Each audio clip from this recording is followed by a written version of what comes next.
اگر ہم تاریخ اسلام کا سرسری جائزہ لیں، مطالعہ کریں، تو یہ بات روز روشن کی طرح واضح ہے کہ جو اسلام پاک و ہند برصغیر میں پھیلا ہے وہ اللہ کے ولیوں کے صدقے سے پھیلا ہے۔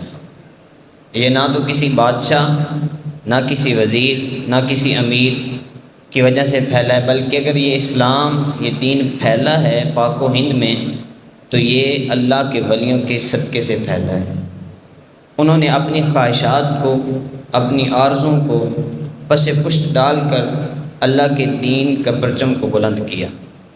اپنی آرزوں نے انہیں بھلا دی، جو ان کی خواہشات تھی، جو ان کی زندگی کی ایک مشن تھا، آرزو تھا دنیاوی، انہوں نے بھلا دیا اور انہوں نے اللہ کے دین کی اشاعت کو اپنا مشن بنا لیا۔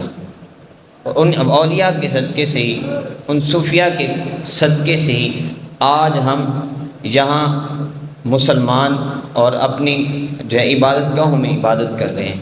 یہ پاک و ہند یعنی یہ پاکستان اور انڈیا برصغیر میں جتنا بھی اسلام پھیلا ہے اللہ کے ولیوں نے پھیلایا ہے اور اللہ کے صوفیوں نے پھیلایا ہے۔ اب یہاں سوال یہ پیدا ہوتا ہے کہ اللہ کا صوفی یعنی صوفی کو کس کو کہتے ہیں؟ صوفی ہے نا، سوال تو ذہن میں یہ پیدا ہوا کہ صوفی کون ہوتا ہے؟ صوفی وہ ہوتا ہے جس کی وجہ سے اسلام کا درخت تناور ہو، یعنی اسلام کا درخت قائم ہو۔ اس سے کیا مطلب؟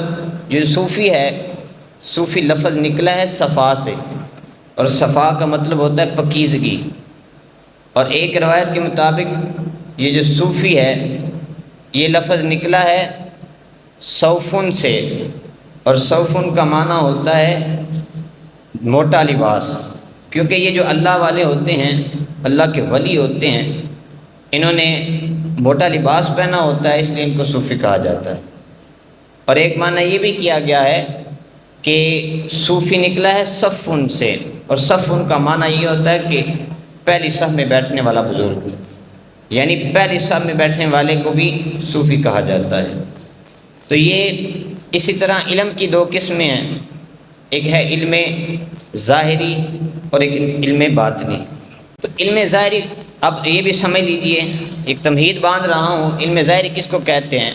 یعنی اعضاء کا دھونا، نماز پڑھنا، روزہ یا حج کرنا، اس کو کہتے ہیں علم ظاہری، یہ ظاہری اعمال ہیں۔ اور باطن کیا ہے کہ جب بندہ ان اعمال سے گزر کر آگے چلا جاتا ہے تو پھر جو ہے وہ بندہ علم باطن میں چلا جاتا ہے، بندہ پھر صبر و تحمل، شکر اور عشق اور محبت کا پیکر بن جاتا ہے۔ اب سمجھیے گا، اس کا مثال کے ساتھ سمجھاتا ہوں کہ ایک بندہ نماز پڑھتا ہے، اب جو علم ظاہر علم رکھنے والا ہے وہ تو دیکھے گا کہ اس شخص نے وضو کیسے کیا، اس شخص نے نماز کیسے پڑھی، رکوع سجدہ صحیح کیا، واجبات ادا کیے کہ نہیں کیے، وہ تو یہ دیکھے گا۔ اگر اس نے وضو صحیح کر لیا، نماز صحیح ادا کر لی تو اس کے نزدیک یہ معاملہ صحیح ہوگا۔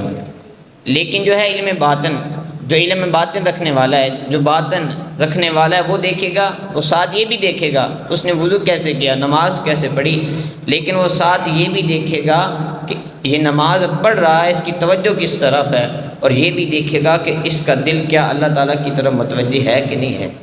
یعنی علم ظاہر، جو ظاہر علم رکھتا ہے وہ تو اوپر اوپر سے دیکھے گا، اس کے واجبات صحیح ہیں، یہ سجدہ صحیح کر رہا ہے، رکوع صحیح کر رہا ہے، لیکن جو باطن کا علم رکھنے والا ہے وہ یہ دیکھے گا کیا اس کا دل اللہ کی طرف متوجہ ہے کہ نہیں ہے۔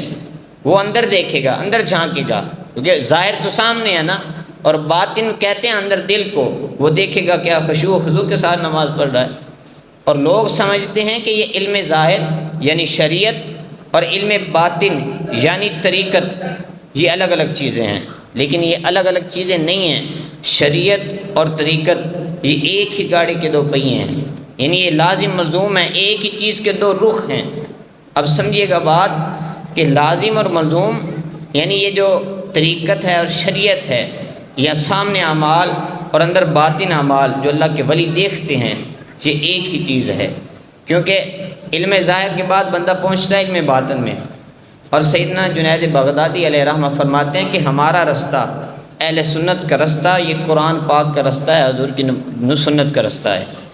یعنی ہم حضور اللہ تعالیٰ کے قرآن پر عمل کرتے ہیں اور حضور کی سنت پر عمل کرتے ہیں، اور آپ فرماتے ہیں جو قرآن اور سنت سے الگ ہو گیا وہ ہم میں سے الگ ہو گیا ہے، وہ پھر ہم میں سے نہیں ہے۔ اور حضرت مجدد الافسانی علیہ رحمہ فرماتے ہیں کہ جو ہے نا تصوف، صوفی تصوف، اسے کہتے ہیں تصوف کی بنیاد 3 چیزوں پر آپ فرماتے ہیں، ایک ہے علم، ایک عمل اور ایک اخلاص۔ اور آپ فرماتے ہیں جو علم ہے وہ عمل کے بغیر حاصل نہیں ہو سکتا، اور جو عمل ہے وہ علم کے بغیر قبول نہیں ہو سکتا، اور جو عمل ہے وہ اخلاص کے بغیر اس کی قبولیت ہو ہی نہیں سکتی۔ اور آپ فرماتے ہیں جب اخلاص ہوگا تو پھر تصوف تک بندہ پہنچے گا۔ تو ان 3 چیزوں کا ہونا تصوف کے لیے یہ بنیاد ہیں، علم، عمل اور اخلاص۔ اور ہم نے دیکھا ہے کہ جو اللہ کے ولی گزرے ہیں ان میں علم بھی پایا گیا ہے، عمل بھی پایا گیا اور اخلاص بھی پایا گیا ہے۔